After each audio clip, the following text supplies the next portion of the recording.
2 heures, un micro, un vrai triathlon au bord d'un lac, et toi, à la fin, tu ressors avec 2 ou 3 déclics sur ta nage que tu ne cherchais même pas. Sur ta respiration, sur ta peur de l'eau. Parce qu'ici, je te fais pas un cours, je te mets au milieu des gens qui font la course. Et c'est là que les vraies choses se restent avec nous, et je t'emmène. Bonjour et bienvenue sur Swim Smart, le podcast où je pars de l'humain, jamais de la performance, pour t'aider à nager autrement. Moi, c'est Théo, coach en natation, maître nageur, éducateur sportif, et ça fait plus de 15 ans que je passe mes journées au bord des bassins, à regarder des adultes nager et à comprendre pourquoi la plupart stagnent. Ici, je te donne les clés que j'ai vues marcher pour que tu trouves ta nage, pas la mienne. Et cette fois-ci, je ne suis pas en studio et je ne suis pas seul. J'ai posé mes micros une journée entière au Haute-Marne Triathlon avec Hermano de Devenir Triathlète. J'en profite d'ailleurs pour remercier Nicolas, Sophie et toute l'organisation et tous les bénévoles de cet événement de ouf. On a déjà rendez-vous là-bas l'année prochaine, donc n'hésite pas à mettre ça sur ton calendrier pour qu'on se rencontre là-bas. Et donc, on a tendu le micro à ceux qui font la course. L'organisateur, les bénévoles, un père fier de son gamin de 6 ans qui a galéré dans l'eau et qui a quand même fini. Un cycliste qui gagne son premier triathlon avec une prothèse qui l'attend. Et entre deux départs, on a parlé de nage pour de vrai. La respiration, la peur de l'eau chez les petits. Et quand tu nages seul le samedi soir, tu finis par oublier que la nage, avant d'être un chrono, c'est d'abord des gens. Et si un truc te parle sur ta respiration, sur ta peur de l'eau, sur ta façon de nager, c'est le signe que tu peux aller plus loin. J'ai un diagnostic en 10 questions, 3 minutes, qui situe ton profil de nageur adulte qui stagne et te dit où porter ton effort en priorité. Tu reçois ton plan d'action directement dans ta boîte mail. Tu le trouves sur swimsmart.fr/diagnostic. Je remercie tous ceux qui ont déjà pris le temps pour le faire. J'espère que ça vous aide et j'ai déjà de très bons retours. Donc swimsmart.fr/diagnostic, le lien est dans la description. Et si tu veux prolonger tout ça en vrai, si tu veux découvrir l'eau libre d'une autre façon, si tu veux parler, échanger, poser tes questions, demain soir à 21h, on remet ça en direct avec Hermano de Devenir Triathlète. Il y aura Sophie, il y aura Nicolas. Et cette fois-ci, tu pourras même poser tes questions directement via le chat. Donc on se retrouve, du coup, ça sera le jeudi 16 juillet à 21h sur LinkedIn, sur YouTube, sur Instagram, bref, partout. Alors, mets ton casque, cale-toi dans l'eau ou pars marcher, parcourir, faire ton ménage. On part au bord du lac, ensemble. C'est parti.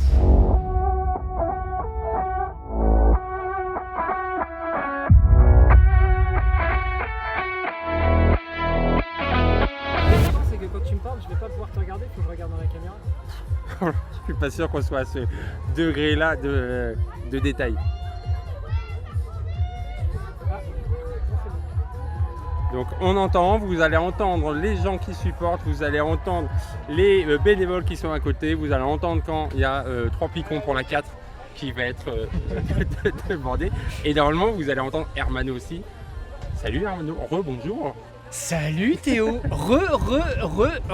bonjour, parce qu'on n'a pas arrêté aujourd'hui de faire du live, d'arrêter, de recommencer. On suit un petit peu l'événement de la journée. Tout débranché là pour l'instant parce que ça saute même sur le gros là. Et voilà, là vous avez dû entendre Nicolas qui est l'organisateur, en tout cas à Chaumont. Et donc là tout a pété comme disait Théo. On va essayer, on va attendre que Nico puisse se joindre à nous. Et puis on va continuer notre live. Bah, c'est ça, on avait réussi à le choper, mais le problème de disjoncteur a fait que il s'assoit. Et il est Oh là, c'est magnifique. Et salut à tous. Désolé, j'ai loupé le début. Vous avez compris qu'on avait un sujet d'électricité. On va voir si ça va marcher. Et ça montre une des fonctions quand on organise.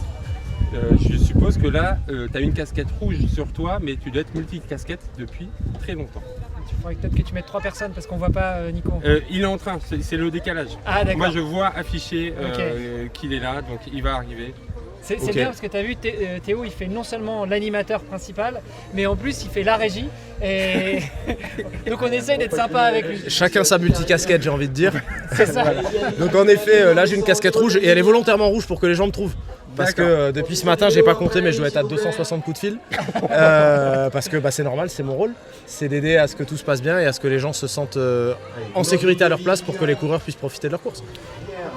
Avant de commencer, on va prendre un peu de temps pour que tu te présentes, ton parcours, comment tu en arrives à te dire tiens, et si j'organisais un triathlon, et parce que c'est trop facile sur plusieurs villes quoi.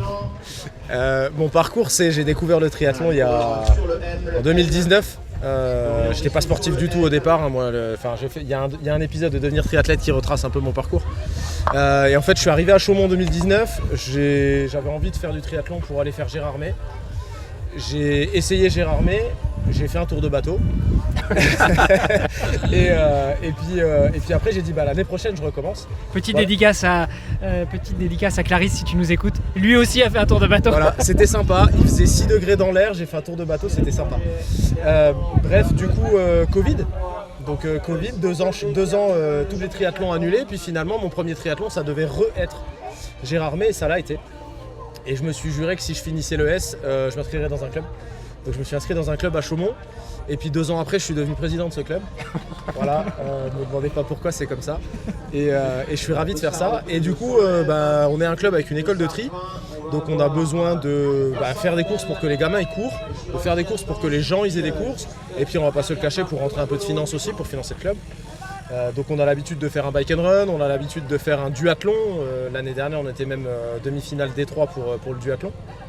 Et puis on a les copains de Langres qui faisaient un triathlon habituellement sur le site de la Lièze où vous étiez ce matin. Et il y a, je crois, 5 ans maintenant, pardon, arrêté préfectoral, il fait trop chaud, le vendredi à 20h, ils annulent la course. Et malheureusement, l'Ocyclopédie est mort cette année-là, parce qu'on n'a jamais réussi, ils n'ont jamais réussi à redémarrer. L'année d'après, il n'y avait personne qui s'inscrivait, etc. Et donc, on s'est rapproché avec le comité départemental de triathlon et puis Langres pour dire, est-ce qu'on ne ferait pas une épreuve multisite ? L'idée de base, c'est de dire, il n'y a plus de triathlon organisé par des assos en Haute-Marne. Il y en a un qui est organisé par Open Lakes. C'est très bien, c'est pas le même public, c'est pas le même concept. Mais donc Open Lakes fait un triathlon d'air. Et donc il n'y en avait plus d'organisé par des assos. Donc on s'est dit comment on fait pour faire ça avec des assos. Et puis il y a 3 ans, le Haute-Marne est né. Le Haute-Marne Triathlon est né. Année olympique, on en a profité. L'épreuve, on l'a sortie de terre au mois de mars. Donc, autant vous dire que c'était la guerre. Et puis ça s'est bien passé, donc on s'est dit on y retourne. Et puis ça s'est bien passé l'année dernière, donc on s'est redit on y retourne. Et puis cette année ça commence à être vraiment chouette. Trop bien. Un nombre d'inscrits, la dernière fois que tu m'as dit que vous aviez passé la barre des 500 inscrits. Et ce matin je ne sais pas, mais avant-hier on était à 611.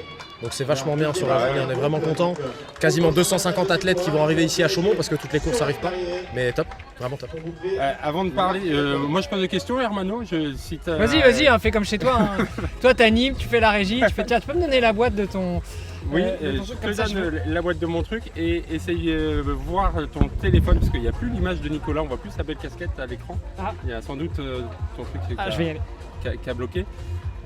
Avant de passer sur les bénévoles, parce que forcément c'est ultra important, est-ce que c'est un avantage d'être sur plusieurs villes, plusieurs départements, en termes déjà peut-être de subventions, de main d'œuvre, ou au contraire c'est une contrainte? C'est plus difficile en termes de main d'œuvre parce que quand tu as un parcours qui est long comme le nôtre, il faut en gros un bénévole par kilomètre, donc pas de boucle, 90 bénévoles. C'est aussi une chance parce qu'on passe dans des villages, des tout petits villages où en fait j'ai le maire et l'adjoint au maire qui sont au bord de la route là, qui sont en train de baliser. Donc ça, c'est quand même plus difficile que facile.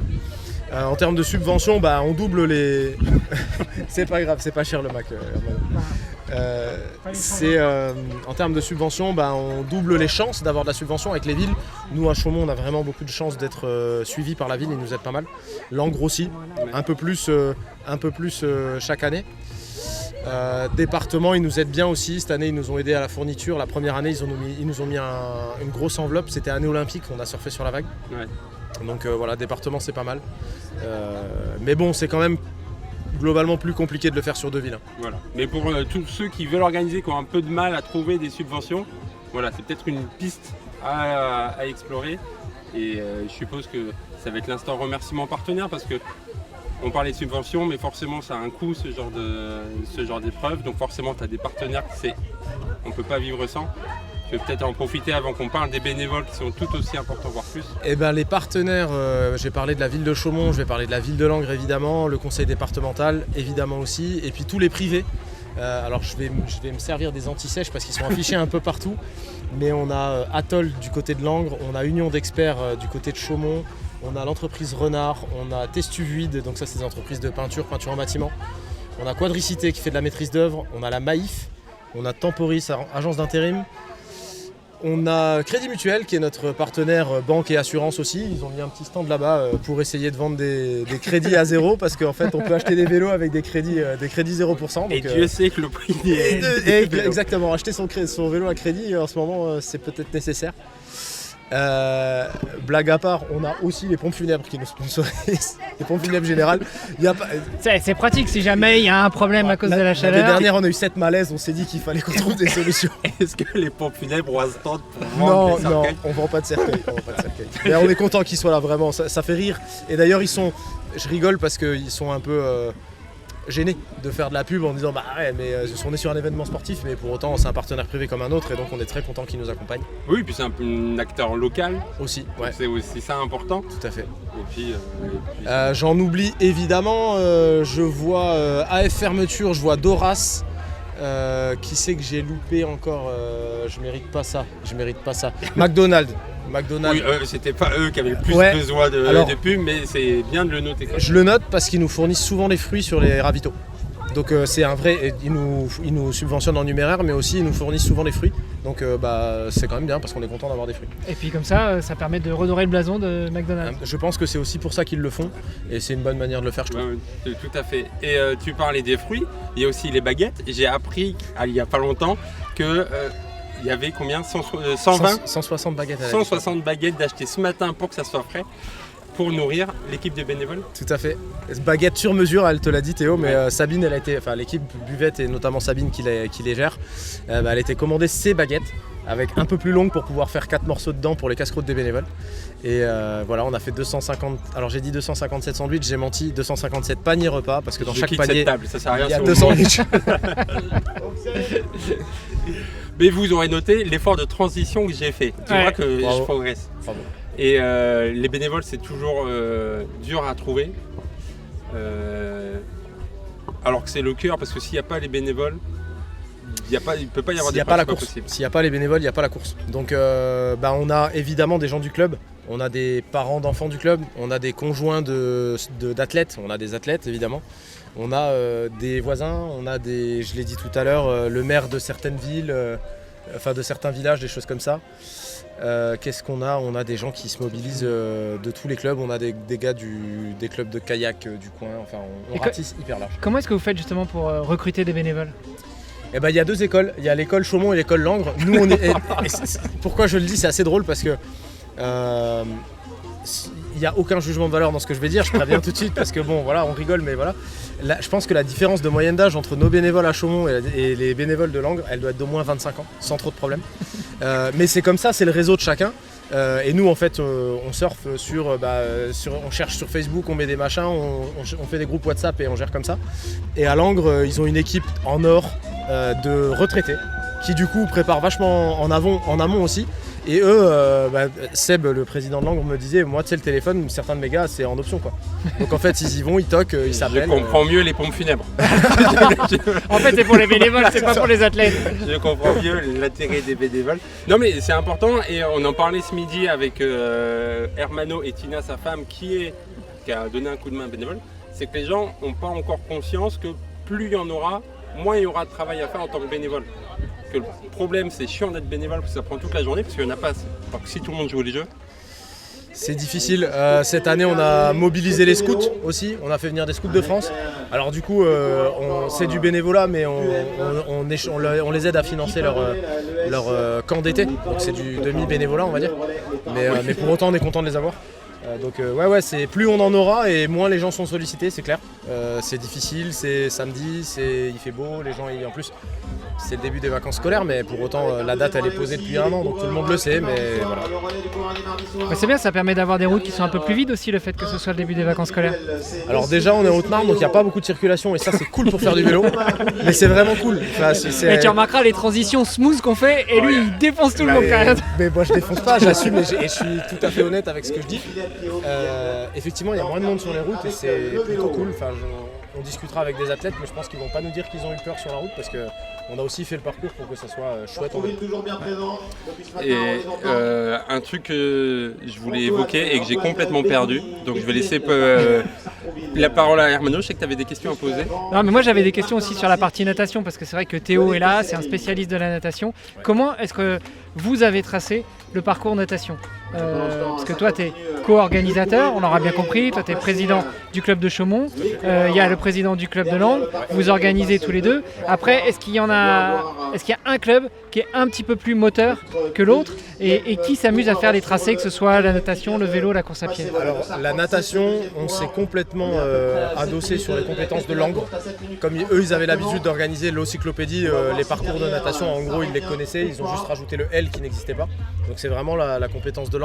C'est Damien à Langres qui gère la partie natation. Donc je peux pas dire comment ils l'ont fait à part que d'avoir la bonne distance et puis de faire des sorties d'eau. Et puis je pense que c'est plus facile à faire le parcours natation où tu fais un triangle, tu dis juste allez, je mets une bouée ici, que par contre le parcours vélo et course à pied, ça doit être vraiment compliqué à se dire, je veux la bonne distance, aussi que ça soit en sécurité et puis que ça soit aussi sympa à courir et faire du vélo. Je suppose que c'est dans ta tête quand on fait.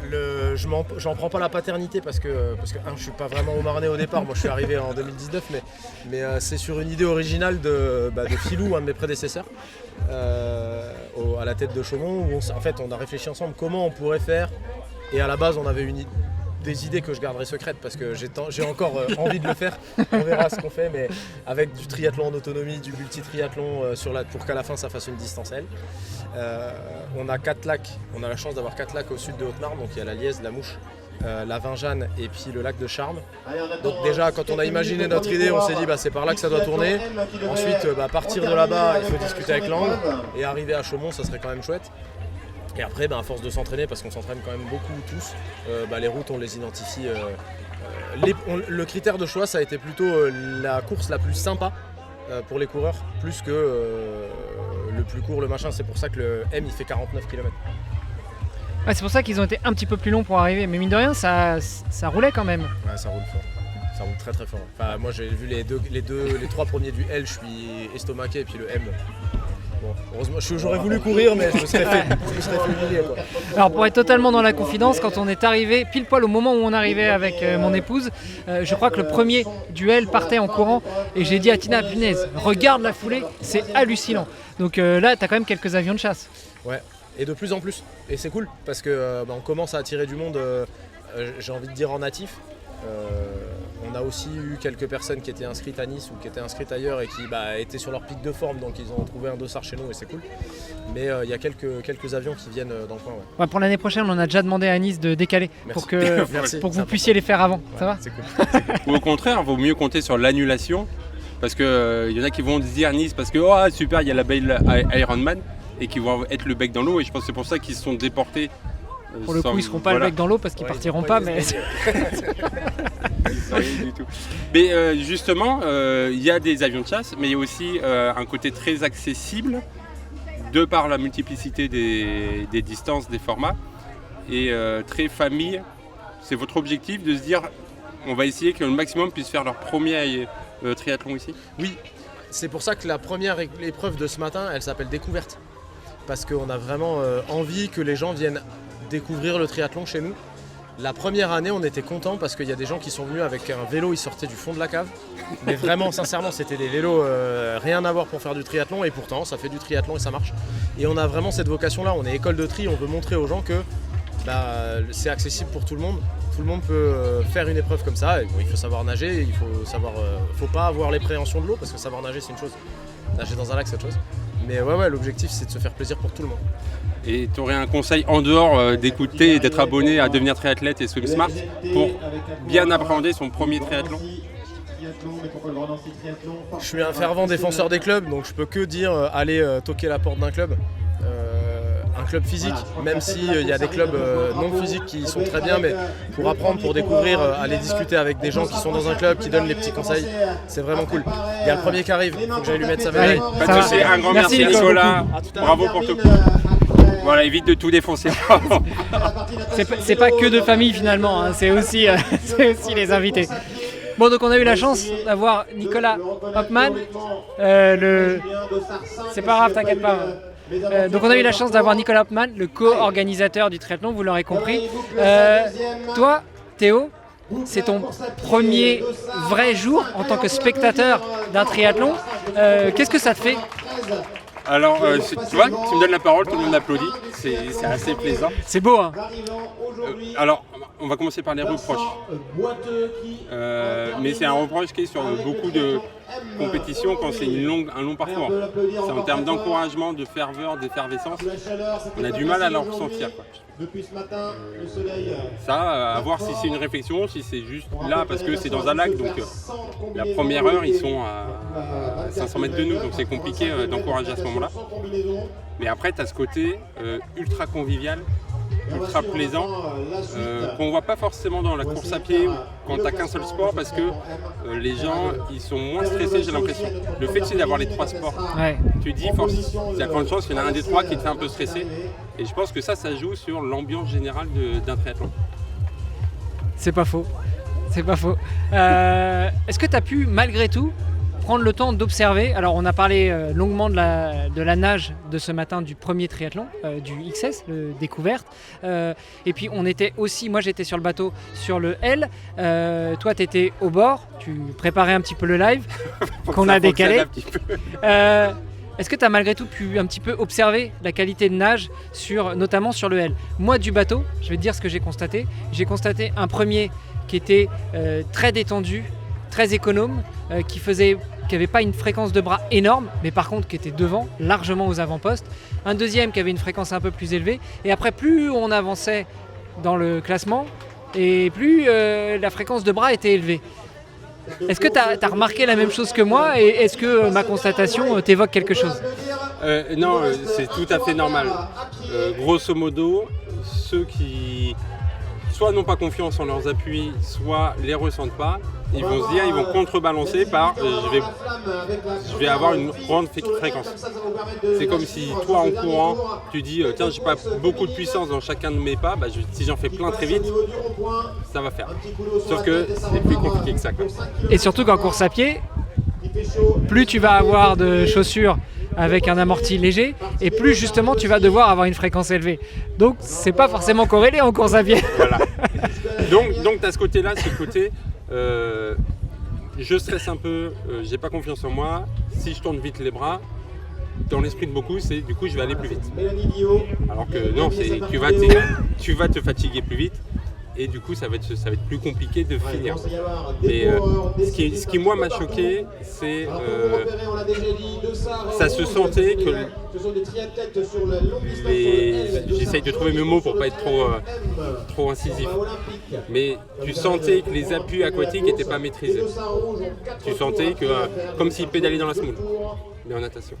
Ce que tu ne ressentais pas avec le premier par exemple. Tu l'as dit, tu sentais la glisse, tu sentais que quand il appuyait, c'était ça. Deuxième chose qui m'a choqué, c'est que tout le monde nageait pareil. Le nombre de gens en respiration 3 temps, c'était effarant. Ce qu'il ne faut pas. Je ne sais pas si toi tu cours ou tu nages ou tu fais du vélo comme les autres, mais chacun doit avoir sa technique en fonction de ce qu'il veut faire, de son histoire, de ses segments, de ses capacités, de ses peurs, de ses craintes. Et là je m'attendais pour que tu reprennes, que tu donnes ton avis. Ah, tu attendais que je relance? Bah ouais, excuse-moi, je vais pas tout faire. Non, mais pour répondre à ta question, ou en tout cas à ton observation, je pense que c'est lié aussi énormément à l'enseignement, ou en tout cas à la formation qu'on reçoit en entraînement de natation en club. Moi, j'ai toujours connu des entraîneurs qui nous disaient c'est 3 temps, c'est 3 temps, c'est 3 temps. Donc, déjà, tu prends la tête de course, c'est souvent des gens qui sont en club, donc qui vont être en 3 temps. Tu prends ceux d'après, est-ce qu'ils ont pris des cours, est-ce qu'ils étaient en club ou pas? Peut-être. Et puis tu prends la fin du peloton, finalement, ils essayent juste de faire comme ils peuvent. Et comme tout le temps, tout le monde, en dehors du milieu aquatique, on te dit c'est 3 temps, tout le monde nage en 3 temps. Mais même dans le milieu aquatique, et c'est ça qui est problématique. Nager en 3 temps, c'est pas un problème, attention.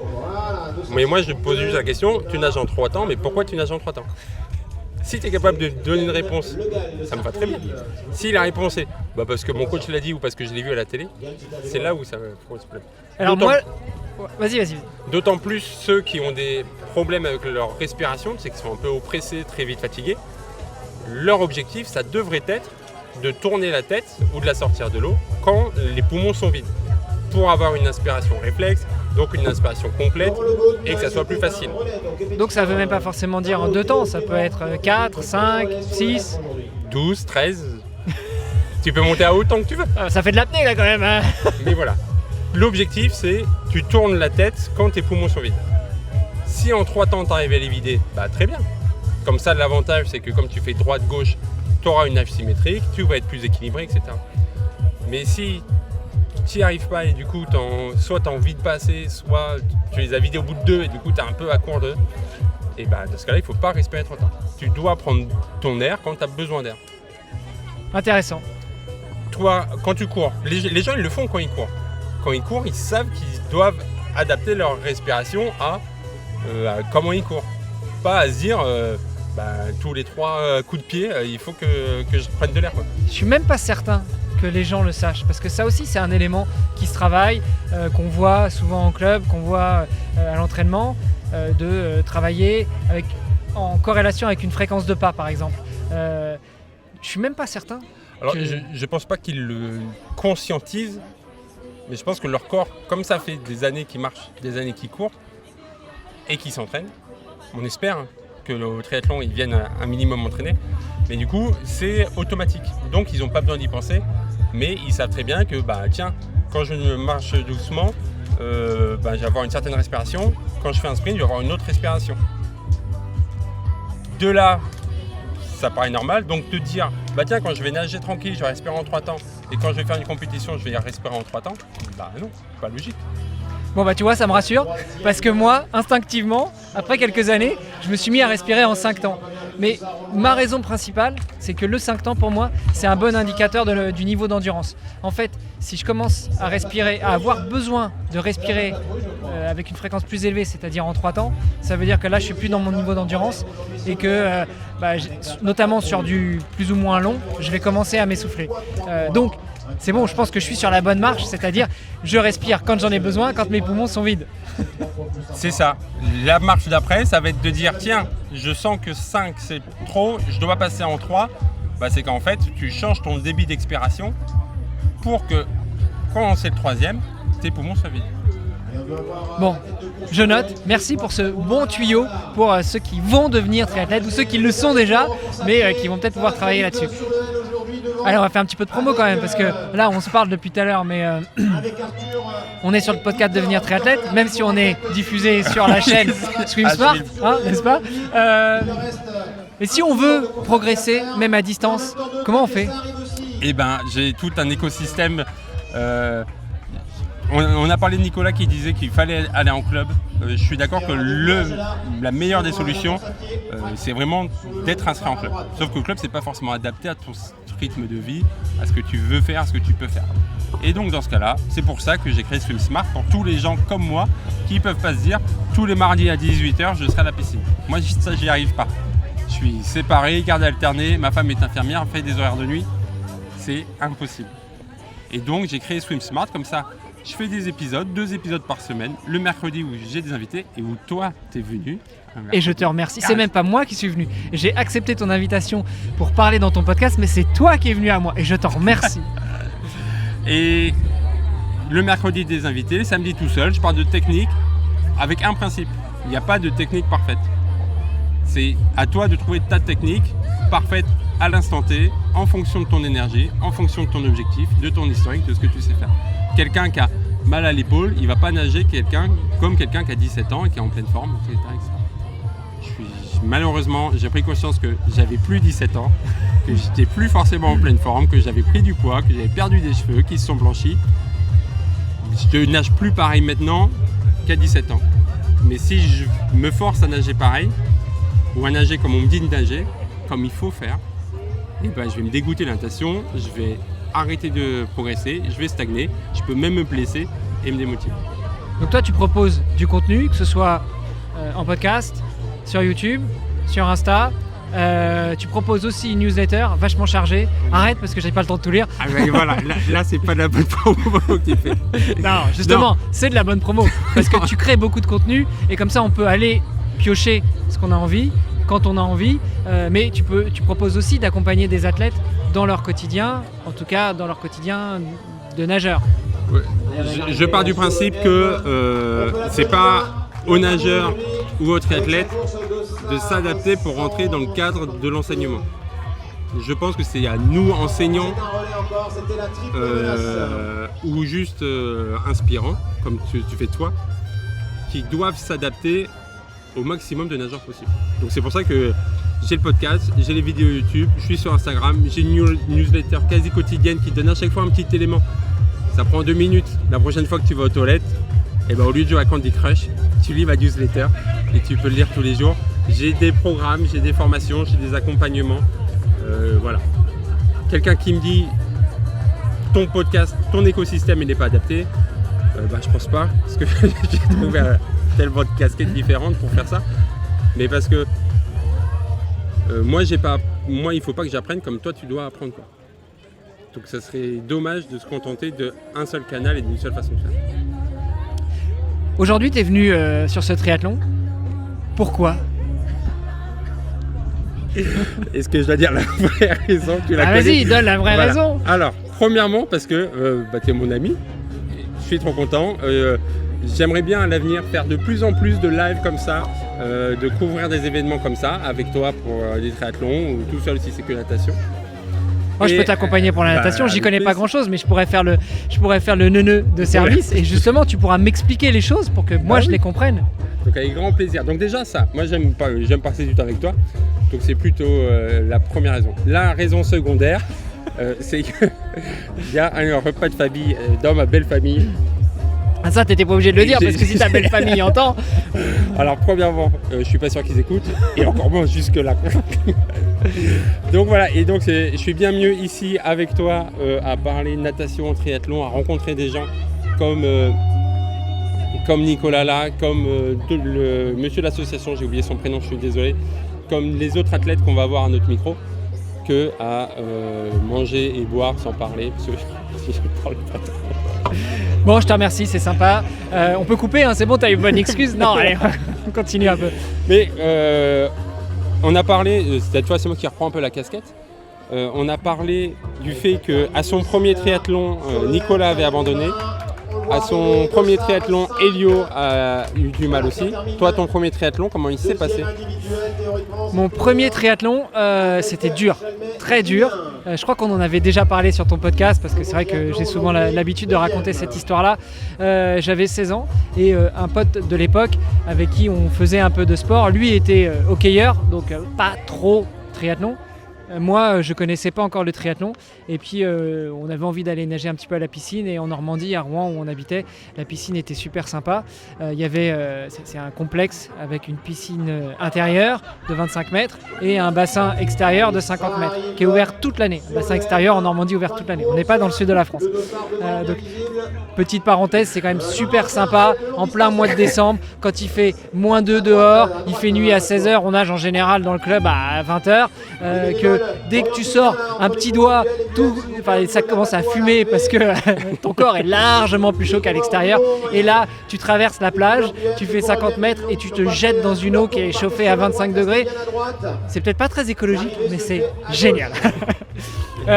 Donc voilà, mon premier triathlon, on allait à la piscine. À l'époque, Internet, tout ça, ça balbutiait, ça n'existait pas encore trop. On a vu une pancarte pour un triathlon. On s'est dit, si on y allait, on était censés s'engager tous les deux. Je me suis engagé tout seul. Et comme j'ai souvent coutume de le dire, aussi bien dans le podcast Devenir triathlète que dans d'autres, le problème du triathlon, c'est que quand tu commences à y goûter, tu te fais vite piquer par le virus. Et c'est ce qui m'est arrivé. J'ai commencé en 96. Et si j'avais pas de problème de santé, je crois que 30 ans après, j'en ferais encore. Et ça s'est bien passé. Et c'est un élément important. Comment toi, en tant que papa, tu gères l'abandon de ton fils ? Alors déjà, il n'a pas abandonné, et je pense qu'il faut le mettre au crédit de l'organisation. Oui, je voulais leur poser la question, et puis il est parti en dégommant tout le matériel. Mais eux, ils partent du principe que cette course, au-delà d'être une course, c'est aussi un moyen de faire découvrir le triathlon aux gens, et en particulier aux plus jeunes. Donc la première course, la première de toutes les courses les plus accessibles, c'est celle des 6-9 ans. Ça veut dire que des petits bouts de chou de 6 ans jusqu'au un peu plus grand bout de chou de 9 ans, ils se retrouvent à pouvoir faire 50 mètres de natation, 1 km de vélo et 500 mètres de course à pied. Ce qui, à leur niveau, peut paraître déjà énorme. Bon, on en a déjà parlé lors du premier live ce matin. Il y en a qui sont déjà des triathlètes de très très haut niveau, qui ont déjà tout un staff, des parents qui sont très très supportifs et même un peu trop à mon sens.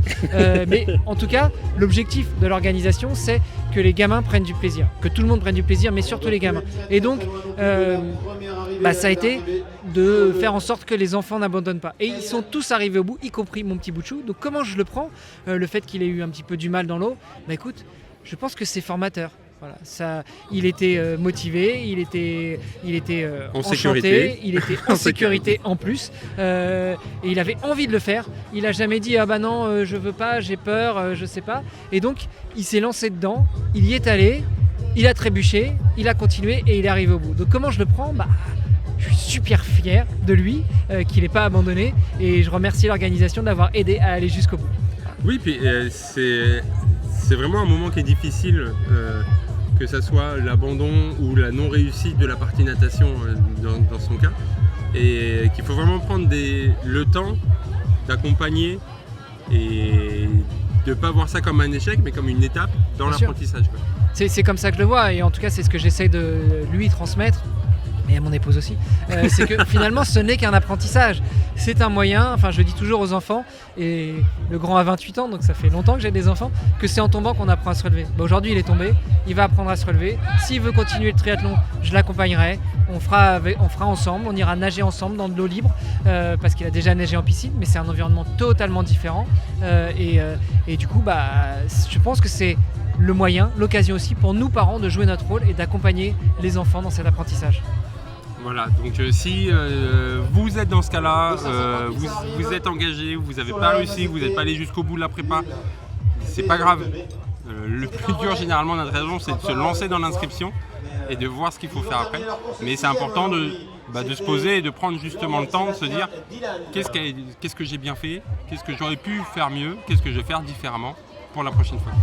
Et toi justement qui es enseignant, qui es éducateur, qui es maître nageur, qui a été directeur sportif de structure, est-ce que tu en as déjà vu des enfants qui arrivaient à la piscine et qui avaient peur ? Oh là là. Ah oui, ça, il y en a énormément. Et je me suis rendu compte au fil des années qu'en fait, quand l'enfant arrive en ayant peur à la piscine, il y a deux solutions. Enfin, il y a deux raisons. Premièrement, il y a eu un événement qui a fait qu'il est tombé dans l'eau ou dans la baignoire et du coup il a eu peur une première fois. C'est pour ça qu'il a peur. Il n'y en a pas beaucoup. Le plus grand nombre d'enfants qui ont peur, c'est parce que tu as les parents qui ont passé des heures, des jours, des semaines, voire des mois à dire tu vas pas là-bas parce que c'est dangereux, tu vas pas sur les dossards parce que c'est dangereux, tu vas pas faire ça parce que tu vas mourir, parce que tu vas te noyer, etc. Et en fait c'est la peur des parents qui ressort chez l'enfant. Voilà, elle est partie, on est d'accord. J'étais sûr que c'était pour ça. Mais que l'enfant, quand il ressent cette peur une fois, deux fois, au fur et à mesure, ça devient catastrophique. J'ai un enfant scolaire, il y arrivait très bien. À un moment, je lui dis tiens, on va enlever les lunettes. Et il s'est mis à pleurer parce que ses parents lui avaient dit que s'il n'avait pas ses lunettes, il allait se noyer. Et donc, il a dit non. Mais généralement c'est ça, l'enfant, mais comme tout, l'enfant il n'a pas peur, c'est pour ça qu'il met ses doigts dans la prise. Ouais. Donc s'il met pas ses doigts dans la prise et que tu lui dis pas attention c'est dangereux, attention c'est dangereux, attention c'est dangereux, attention c'est dangereux, une cinquième fois attention c'est dangereux, il va pas avoir peur, il va le faire. T'as réussi à compter combien de fois tu l'avais dit ? J'ai dit au pif, clairement. Mais c'est pareil pour nager, l'enfant il n'aura pas peur, sauf si soit il a été confronté, sauf ou que ses parents ou quelqu'un lui a dit moi je me suis noyé, ce qui n'est pas vraiment vrai parce que si tu t'es noyé t'as du mal de le dire. Donc, mais voilà, donc faire attention, accompagner, et puis s'il a peur, je profite d'avoir cette audience pour un conseil. Si vous avez peur, si votre enfant a peur, allez à la piscine pour jouer avec lui. Et justement, on est bien d'accord, le milieu aquatique peut être un milieu dangereux, notamment pour les enfants, quand ils tombent dans l'eau, quand ils paniquent, quand ils ne savent pas en sortir. Quel est le meilleur moyen d'éduquer ces enfants à ce milieu qui peut être hostile, si c'est justement en ne leur disant pas attention ici c'est dangereux, attention ici c'est dangereux, et une quatrième fois attention ici c'est dangereux. Alors, c'est un environnement qui peut être hostile, donc il faut qu'il en ait conscience. Donc plutôt que de dire bah tiens tu vas pas dans l'eau sans dossard parce que sinon tu vas te noyer, dire tu vas pas sans un adulte, qui est déjà t'enlèves un peu cette psychose de l'eau et tu places la sécurité en premier. Mais le plus important c'est si jamais soit il connaît pas, soit il a peur, aller avec lui mais pas pour nager, aller avec lui pour jouer dans le petit bain, pour jouer dans la pataugeoire, pour jouer. La première étape c'est associer la piscine à un moment fun, à un moment sympa. Et une fois que c'est fait, là on va pouvoir dire bah tiens si on jouait à, et qu'en fait on va creuser un petit peu des pistes pour apprendre à nager. Mais j'avais fait toute une série d'épisodes l'année dernière, de toute façon j'ai fait 230 épisodes, donc j'ai pas mal de sujets, mais sur comment jouer avec son enfant pour lui apprendre à nager. Donc n'hésitez pas, je créerai une playlist et elle sera à disposition pour pouvoir creuser ça parce que c'est effectivement important. Que ce soit pour l'enfant qui a peur ou même pour l'ado qui en a un peu marre, remettre du jeu dans l'enseignement, remettre du jeu dans la piscine ou même dans le triathlon. Il en a marre de faire du vélo, trouver des jeux à faire en vélo. Un petit Cola Maillard à vélo. Et voilà. Ouais, parce que pour revenir sur le sujet qu'on vient d'aborder, la peur de l'eau, c'est une chose. Et c'est souvent ça qui va créer des problèmes. Ça va être un effet cumulé. Si tu tombes dans l'eau, tu vas te noyer et tu vas mourir. Donc, si malheureusement, à un moment, un enfant, un adulte, un ado au milieu tombe dans l'eau, c'est là qu'il va paniquer et c'est là que finalement il va s'épuiser et c'est là qu'il peut y avoir un problème. Donc peut-être que, oui, bien sûr, allez jouer avec votre enfant pour qu'il apprivoise le milieu aquatique. Et puis une fois qu'il est bien apprivoisé, qu'il a bien apprivoisé ce milieu-là, commencer à introduire du jeu pour lui apprendre les techniques de natation, et pas besoin de s'appeler Michael Phelps pour ça, hein, mais avec un objectif qui est simple, c'est qu'il n'ait pas peur quand il tombe dans l'eau et qu'il sache revenir seul au bord. C'est la grosse question et c'est un gros travail qui est fait par la fédération, par l'école en France, c'est de se dire savoir nager. C'est bien comme mot, mais qu'est-ce que ça veut dire savoir nager ? Et déjà, je pense que c'est un travail à faire par la Fédé et l'école et le scolaire pour qu'on se mette d'accord sur ce que ça veut dire, parce que c'est toujours un problème quand tu veux enseigner une discipline, quelle qu'elle soit, il faut que tout le monde parle la même langue. Si chacun a une langue différente, tout de suite ça complique. Donc déjà, pour qu'on puisse savoir. Et après, c'est primordial. Mais c'est pour ça qu'il y a l'école, c'est pour ça que c'est extrêmement important, les enfants, s'ils n'ont pas la chance d'aller à la piscine à l'école, de les inscrire en club, et même de faire du long, pour avoir ce côté sécuritaire qui est primordial. Que l'enfant soit capable de tomber dans l'eau, de ne pas paniquer et d'être capable de revenir au bord. Bon, on a quand même beaucoup parlé de la natation. Alors, moi, j'ai des questions sur les autres sports. Hein, donc, mais vas-y, on va y aller. Mais justement, j'allais dire, la natation, c'est pas la partie la plus chronophage en termes de pourcentage sur le triathlon, c'est le vélo. Là, on voit qu'il y a des cyclistes qui commencent à arriver à s'enchaîner de plus en plus. Ici, sur l'aire de Chaumont, finalement, comme il y a eu une demi-heure de décalage entre le départ du L, donc de la longue distance, et le départ du M, les meilleurs du L arrivent en même temps que la masse du M. Est-ce que tu avais des questions sur la partie cyclisme, justement ? Tu m'as dit que tu avais d'autres questions sur le reste des épreuves du triathlon. Alors déjà, c'est une question technique. J'ai des questions sur les autres parties en natation. Est-ce que quand vous nagez, vous pensez au vélo, vous pensez à la course à pied ou pas ? Dans ce cas, tu comprendrais pourquoi les triathlètes nagent aussi mal. Tu veux dire que les triathlètes ne savent pas penser à deux choses en même temps ? Non, écoute, je pense que l'objectif du triathlon, c'est de pouvoir gérer son effort. Et ça commence à partir du moment où on se met dans l'eau. Ça commence même avant, mais ça commence surtout à partir du moment où on se met dans l'eau. Donc, au-delà de dire on pense au vélo et on pense à la course à pied quand on est dans l'eau, je pense que la question primordiale pour ceux qui ont déjà fait quelques triathlons, c'est essaye d'être le plus économe possible. Le triathlon ne se gagne pas avec la natation, en tout cas ne se gagne plus avec la natation, mais il peut littéralement se perdre à cause de la natation. Parce que quand tu t'épuises, parce que quand tu tournes trop les bras, parce que quand tu te fatigues trop, et bah, tu montes sur le vélo, tu es déjà éclaté et tu n'as plus rien pour la course à pied. Maintenant, on va vraiment parler des autres sports, parce que là j'ai un peu triché, parce que c'est évident que la natation c'est le meilleur des 3 sports, mais on va quand même continuer sur les autres. Le vélo, tu as une technique, tu travailles les techniques ou c'est juste, non, il faut encaisser, c'est que du physique? Mais non, tu as de la technique, tu as beaucoup de technique aussi en vélo. Alors, c'est évidemment pas aussi technique que la natation, déjà parce que la natation, c'est pas dit qu'on en fasse depuis qu'on est petit, alors que le vélo, souvent, ça fait partie des sports qu'on apprend à faire très jeune.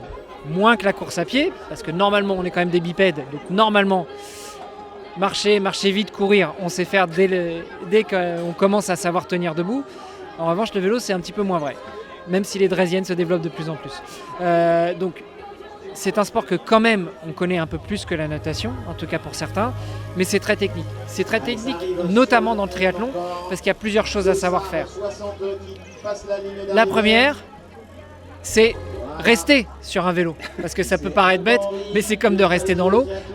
Et en triathlon, de plus en plus, on voit des vélos avec des prolongateurs, on voit des gens avec des casques profilés, etc. Tout ça, c'est des choses qui ne sont pas forcément données à tout le monde, parce que tenir sur un prolongateur, ça veut dire tenir à moitié allongé alors qu'on est assis. C'est déjà la technique pour savoir tenir la bête. Si on n'est pas encore tout à fait mature pour avoir des prolongateurs et donc essayer de tenir à moitié allongé, il faut tenir sur les cocottes, c'est-à-dire l'endroit du guidon qui remonte et qui supporte les freins. Donc il faut savoir tenir comme ça pendant 20 km pour les courtes distances, 40 pour les distances olympiques, et puis 90 pour les longues distances ou les halves, et 180 pour l'Ironman. Donc ça, c'est technique. Bon, au-delà de ces petites choses-là, on va passer sur l'utilisation du vélo, savoir freiner, savoir passer les vitesses. Il y a une technique aussi qui fait beaucoup parler en triathlon, c'est les fameux élastiques. Ah, tu sais ce que c'est les élastiques? Absolument pas. Tu auras remarqué qu'en triathlon, la plupart des gens ont des chaussures de vélo, donc des chaussures spéciales pour faire du vélo avec des cales. Ça permet d'avoir une meilleure accroche et donc de tirer, pousser sur les pédales. Parce que le vélo, c'est pas juste pousser sur les pédales. Tu pousses avec une pédale et quand ton pied passe à l'arrière du pédalier, tu tire sur la pédale. Et alors pour ceux qui écoutent, je vous conseille d'aller voir sur YouTube parce que le mime du pédalage par Hermano avec ses mains, ça valait le coup. C'était exceptionnel. Hein. Après, je te fais mimer la natation en audio, ça va? Donc déjà, les chaussures de vélo, ça permet d'avoir cette meilleure accroche pour pousser et tirer. Et quand elles sont bien réglées, ça te permet d'avoir un mouvement qui est le plus optimal possible. Première chose. Mais les chaussures de vélo, quand on sort de la natation, qu'est-ce qu'on en fait? On les met dans le parc à vélo, après on court avec ces chaussures à vélo qui sont des talons inversés par rapport aux talons des femmes, juste pour dire, enfin par rapport aux chaussures à talons normales. J'ai pas beaucoup plus l'habitude des talons féminins à... non mais il y a des hommes qui mettent des chaussures avec des talons ou des talonnettes. Bon, voilà. Donc les talons sont sur l'avant, puisque ce sont les trous des pédales. Pendant qu'on parle, premier triathlète de longue distance qui arrive. Sur cette course format L aujourd'hui en un temps de 16h30. 14 minutes et 26 secondes. Et Nicolas ne fait pas un gros câlin à l'arrivée. Non mais je pense que Nicolas sent trop la sueur après avoir couru pendant 2 jours un peu partout. Donc il épargne ça aux athlètes. Donc je disais, chaussures de vélo avec des cales à l'avant, donc avec des talons inversés, c'est franchement pas stable du tout pour courir. Donc quand tu sors de la natation, qu'est-ce que tu fais de tes chaussures? Tu peux les accrocher sur le vélo.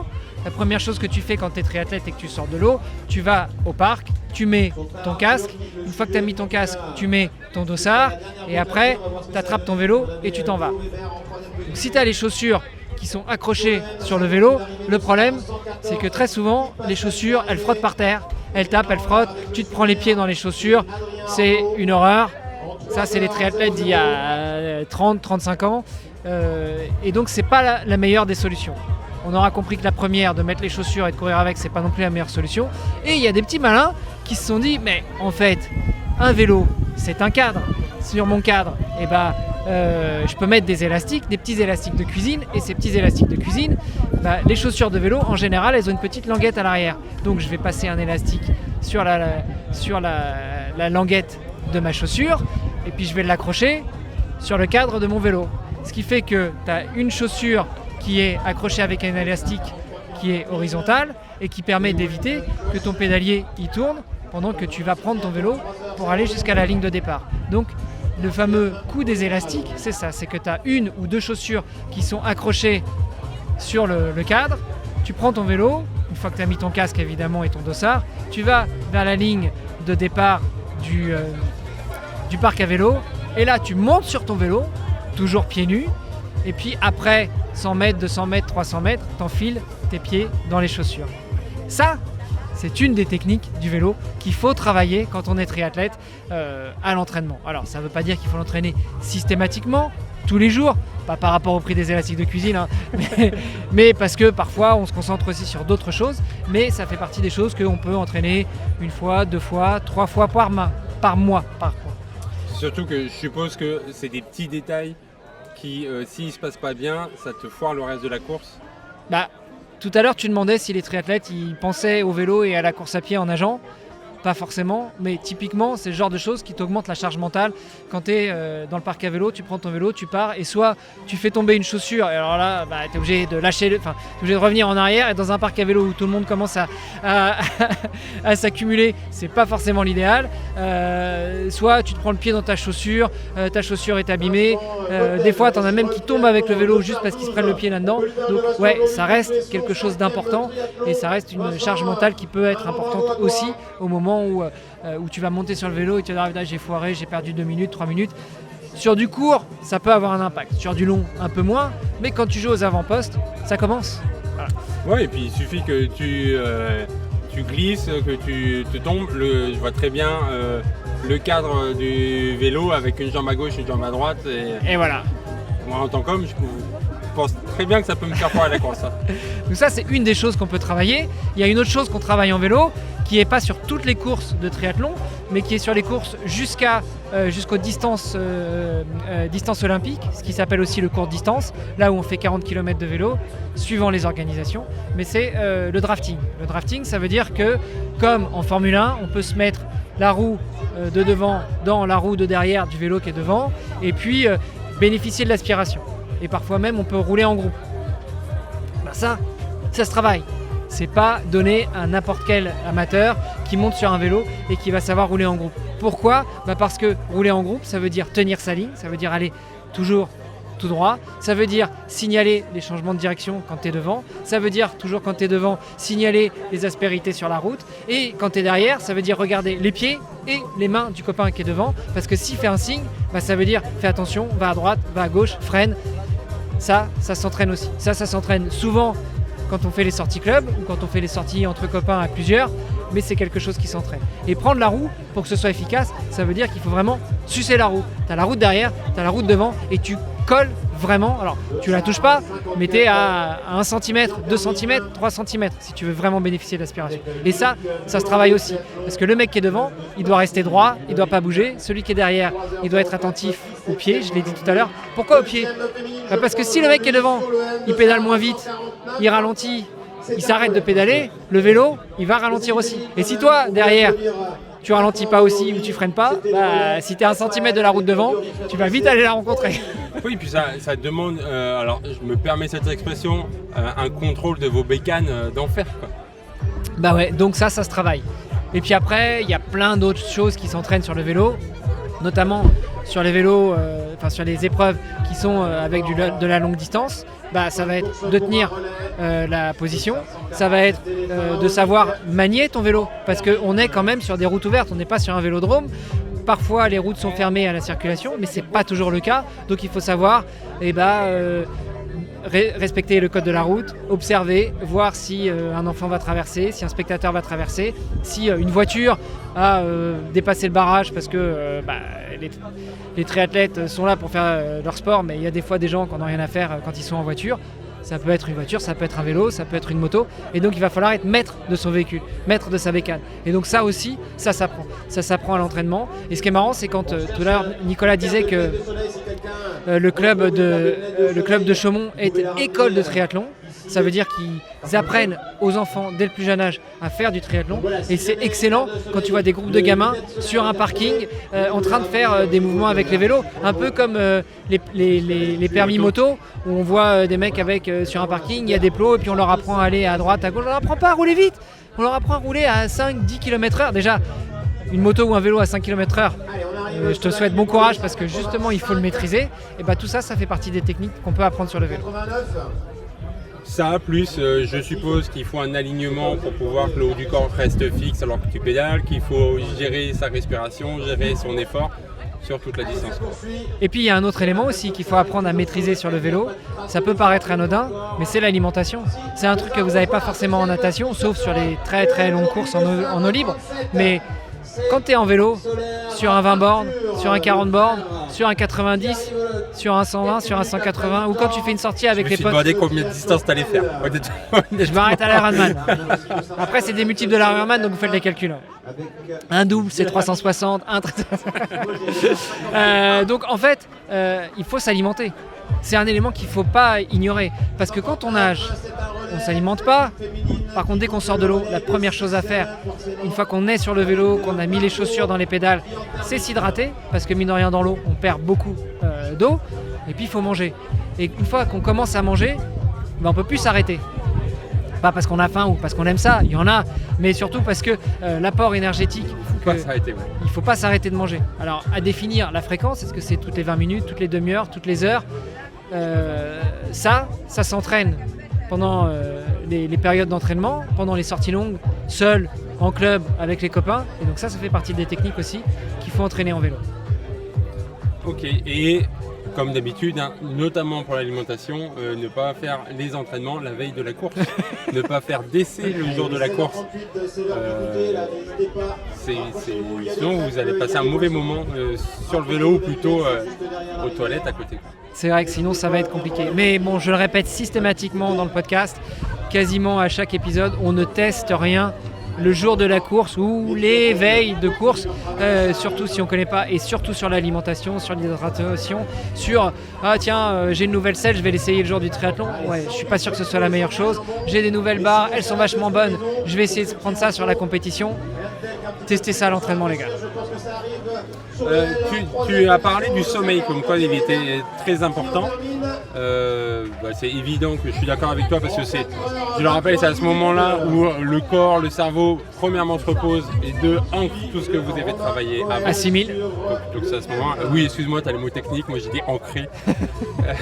Mais c'est parce que toi tu es nageur, donc toi tu ancres, nous on assimile. D'abord parce que on fait découvrir le triathlon, donc on parle de correctement. C'est toujours dur de s'endormir après un entraînement, un effort, une compétition. Comment toi tu le vis ce moment-là? Alors, il y a plusieurs choses, il y a plusieurs techniques. Déjà, je voudrais rassurer tout le monde, si vous dormez mal la veille d'une compétition, c'est pas grave. Déjà, 1, c'est normal, c'est parce qu'il y a du stress. Et 2, c'est pas grave. Là, et les nuits les plus importantes, ce sont les nuits de l'avant-veille et de l'avant-avant-veille. C'est là que votre corps va se reposer, c'est là qu'il va se mettre en condition et c'est là que vous allez vraiment récupérer le plus possible et vous préparer pour la course dans 2-3 jours. Déjà. Grosso modo, la nuit avant la course, le corps est déjà en mode course. Il est déjà en mode course. Donc c'est pour ça qu'il est en état d'alerte et donc de stress et donc on n'arrive pas à dormir. C'est ça. Et c'est toutes les nuits avant. Toi tu parles des deux, mais moi je pense que c'est toutes les nuits de la prépa aussi. Aussi, qui sont évidemment. importantes.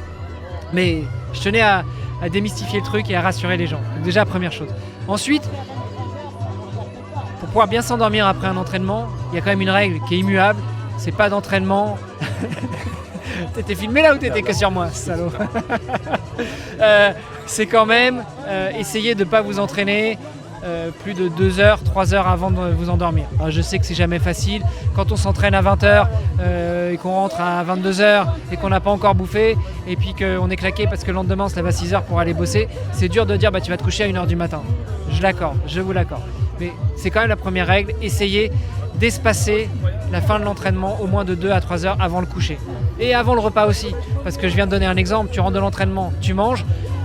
Si tu vas te coucher une demi-heure après, tu es sûr que tu vas avoir du mal à t'endormir. Entre l'adrénaline de l'entraînement et le ballonnement suite au repas. Bon. Et après, il y a quand même quelques techniques qui peuvent aider. La méditation, la relaxation. Moi personnellement, quand j'ai pas eu le choix de faire un gros entraînement, de faire un entraînement tout court et de me coucher rapidement, ce que je fais, c'est que je me mets dans le lit, je m'allonge sur le dos, j'essaye de mettre les mains sur mon torse, de ressentir ma respiration, éventuellement de compter ma respiration, au-delà de compter les moutons, mais de compter. Et puis en général, je crois que je suis jamais arrivé à 50. Ça tombe tout seul. Bon, va falloir travailler un petit peu la biologie parce que tu as dit mettre les mains sur le torse en mettant les mains sur le ventre. Donc voilà. Non, sur le torse, là. Ouais, j'ai mimé sur le bas du torse, sur le diaphragme si tu préfères. Mais c'est très important et c'est évidemment compliqué de entre guillemets bien se nourrir dans le timing pour ça. J'encourage les auditeurs qui me découvrent là ou qui n'ont pas tout entendu. J'ai fait 2 épisodes sur la nutrition en invitant des nutritionnistes et un docteur en nutrition, justement sur comment adapter son alimentation à notre vraie vie. Parce que souvent, tu vois sur les réseaux ou dans les livres, le petit déjeuner parfait, mais il faut 1 heure pour le préparer. Donc, typiquement impossible. Ou des aliments que en fait, tu trouves que dans le supermarché ultra bio et ultra spécialisé du coin, où tu n'es pas forcément habitué à aller tous les jours. Donc tu y vas 1 fois tous les 15 jours, 3 semaines, 1 mois. Et là, si tu en as plus dans ton placard, comment tu fais ton petit déjeuner idéal? C'est ça. Et une des remarques du docteur en nutrition, Kevin C7, qui a un podcast qui fait sur Instagram, donc n'hésitez pas à le suivre, et il disait qu'il fallait savoir prendre du recul et pas culpabiliser à chaque écart. Un peu ce que tu disais avec le problème de la mauvaise nuit. Ouais. Si c'est 1 fois à la veille, c'est pas grave. Mais je pense qu'on peut aussi voir ça aussi sur la performance en course. Ça arrive de faire des mauvaises performances en course. Est-ce que toi, ça t'est déjà arrivé? Ouais, alors ça m'est déjà arrivé. Pardon, ça m'est déjà arrivé. Juste avant, je voudrais terminer sur la partie de l'alimentation. Je pense que ça fait partie de l'entraînement aussi. C'est-à-dire, quand on sait qu'on supporte bien certains aliments, parce que d'habitude ça ne nous dérange pas, pourquoi ne pas instaurer une routine? Et là, si tu t'instaures une routine en termes d'alimentation, je pense notamment au petit-déj, souvent on cherche pendant des années, il y a des phases où on n'a pas envie de manger le matin, puis il y a des phases où on veut manger, mais en fait on se rend compte que la tartine de pain beurre avec la confiture, à 9h on est ballonné, puis en fait à 11h on a faim. Bon, c'est peut-être pas la meilleure des solutions, surtout quand on sait qu'on va faire une compétition et que ça va durer plus ou moins longtemps. Ou alors qu'on va pas pouvoir remanger avant le début de la compétition qui est à 14h, mais qu'on va prendre le petit-déj à 7h parce qu'on va prendre la route, etc. Donc moi j'invite les gens à instaurer cette routine sur la partie petit-déj notamment, et surtout les jours de compétition, ne pas modifier cette routine. C'est pas parce qu'on va faire un Ironman et qu'on nous dit avant ton Ironman prends un gâteau sport parce que ça va te tenir au corps qu'il faut tester ça le jour de la compétition. On l'a déjà dit. Testez-le à l'entraînement, testez-le le jour des sorties longues avec le club ou avec les copains, et voire même testez-le les 2 semaines avant la compétition. C'est pas 2 semaines avant vous testez et puis c'est bon ça passe. Non, pendant 2 semaines, tous les matins, vous prenez votre petit déj habituel et vous prenez une portion de gâteau sport. Si ça passe, au fur et à mesure, vous augmentez la portion. C'est pas ça qui va vous faire grossir, même si c'est très calorique. Si vous faites ça pendant 2 semaines avant une compétition, c'est vraiment pas ça qui va vous faire grossir. Par contre, vous augmentez les portions au fur et à mesure pour arriver à la portion cible le jour de la compétition. Et comme ça, là, vous saurez que vous allez le supporter et votre corps sera habitué à ça. Voilà. Je voulais finir là-dessus, sur la partie alimentation et les routines liées à ça. Ça ne veut pas dire manger tous les jours des pâtes avec du jambon, parce que c'est la seule chose que vous avez envie, parce que dans 2 mois, à mon avis, vous balancez l'assiette de pâtes et de jambon par la fenêtre. C'est sûr, non, mais c'est intéressant parce que on a pris conscience en tant que sportif de dire tiens, quand je fais un mouvement, si j'entraîne mon corps à le faire, il va dépenser moins d'énergie à le faire au fur et à mesure et il va être plus efficace, il va gagner du temps. Bah, la nutrition c'est pareil. Si on entraîne notre corps à emmagasiner, à être en mode compétition, entraînement, après un certain type de petit déjeuner, si tu t'entraînes à faire ce petit déjeuner régulièrement, bah, tu vas gagner du temps, tu vas gagner de l'énergie le jour de ta course. Moi, tu vois, pour illustrer ça, sur mon défi Agrippa, donc on le rappelle, petite traversée de la France de 1500 mètres, 1500 km, 1400 exactement, pendant 6 mois, j'ai mangé la même chose le matin, du pain et du beurre végétal. Et pendant la traversée, j'avais mon coach qui s'occupait de la partie logistique, il avait le pain, toujours le même, et le beurre végétal, toujours le même. Au moment où on n'a pas trouvé ce pain-là et où on n'a pas trouvé ce beurre-là, on a changé de pain, on a changé de beurre végétal, et ben pendant l'étape du matin, j'étais pas bien. Donc oui, c'est une routine, oui, ça peut paraître un petit peu autiste de faire ça, mais je suis désolé, c'est le meilleur moyen d'entraîner votre corps et de ne pas être embêté le jour de la compétition. Si vous voulez changer votre petit-déj, vous attendez le lendemain. Là, le lendemain matin, vous prenez des œufs, vous prenez des burgers, vous prenez tout ce que vous voulez, mais le lendemain de la compétition, pas le jour même. Petit accent du sud pour juste le lendemain. Le lendemain, voilà. Écoute, 4 ans entre Castres et Toulouse, j'ai pris l'accent. Mais après, voilà, c'est toujours une question de priorité. Est-ce que la priorité, l'objectif, c'est je vais optimiser ma performance et dans ce cas-là, c'est intéressant de faire ça, ou je vais optimiser le plaisir, et dans ce cas-là, effectivement, c'est pas forcément la priorité. Chacun va faire son choix et ses objectifs en fonction de ça. Et petit point sur la performance, parce qu'on parle quand même de performance là, ou d'optimisation qui va vous permettre d'atteindre la performance. J'insiste sur votre performance. Parce que votre performance, c'est peut-être pas d'être premier de la course, c'est peut-être juste de la terminer. Et ça, en soi, c'est une performance qui mérite d'être honorée. Mais si tu as mal au bide, si tu as envie de t'arrêter sur la course à pied parce que le petit-déj y passe pas et que malheureusement, il n'y a pas des toilettes partout, bah là, ta performance ne sera peut-être pas au rendez-vous parce que tu pourras peut-être pas finir. Et puis même si c'est pas la performance, juste le fait de kiffer sa course, si ça s'embête, T'allais dire tu une autre dois chose. arrêter. Et puis, on va pas se cacher, malgré tous les efforts des bénévoles et tout, les toilettes c'est pas l'endroit le plus glamour, le plus accueillant, surtout au fil de la journée. C'est clair. Ta question initiale avant que je reboucle sur la natation, c'était quoi? C'était d'avoir une mauvaise expérience en compétition. Oui, ouais. Est-ce que ça t'est déjà arrivé et comment tu l'as vécu? Mais ça arrive, mais tellement. Je l'ai dit, j'ai commencé le triathlon en 96. On est en 2026. Depuis, des mauvaises expériences, j'en ai vécu. Parfois, à cause de moi, notamment toutes les erreurs que je suis en train de vous citer, souvent je les ai faites. Donc c'est pour ça que je suis bien placé pour en parler. Mais parfois, à cause d'autres participants, on en parlait en off il y a quelques temps, mais je me souviens qu'à un moment, on habitait déjà à Luxembourg. On a été faire une course sprint à Beauvais parce que c'était une course de mon club, le club de la Société Générale. Donc Luxembourg-Beauvais, c'est quand même quelques heures de route. Hein. Et c'était qu'un sprint. Mais c'était la course club, donc un sprint, ça dure moins d'1 heure. Bon, la course, elle s'est arrêtée 3 minutes après que je sois monté sur le vélo parce que je parlais du drafting tout à l'heure. Un petit jeune qui nageait super bien, qui est sorti avec nous dans le groupe. On est monté sur le vélo, on était dans un groupe. Moi, j'étais à l'arrière du groupe. Le petit était juste derrière moi. Il a fait un écart, il a shooté ma roue, il m'a emmené, on est tombés tous les deux. Course terminée. Voilà, vous auriez dû faire du bobsleigh.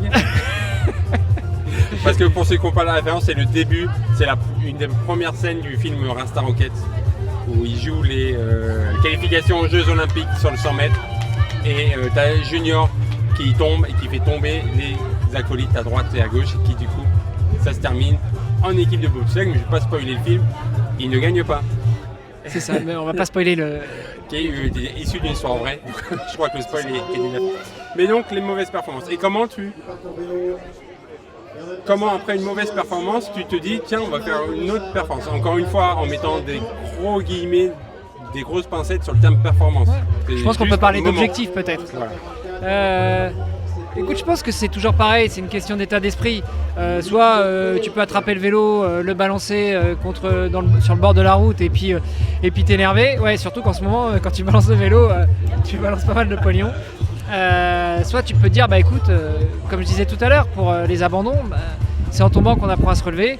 Je suis tombé, je vais apprendre. La prochaine fois, même si j'adore les autres concurrents et si je suis super ouvert à échanger avec les gars, peut-être que j'essaierai de repérer ceux qui sont moins à l'aise et de m'en écarter.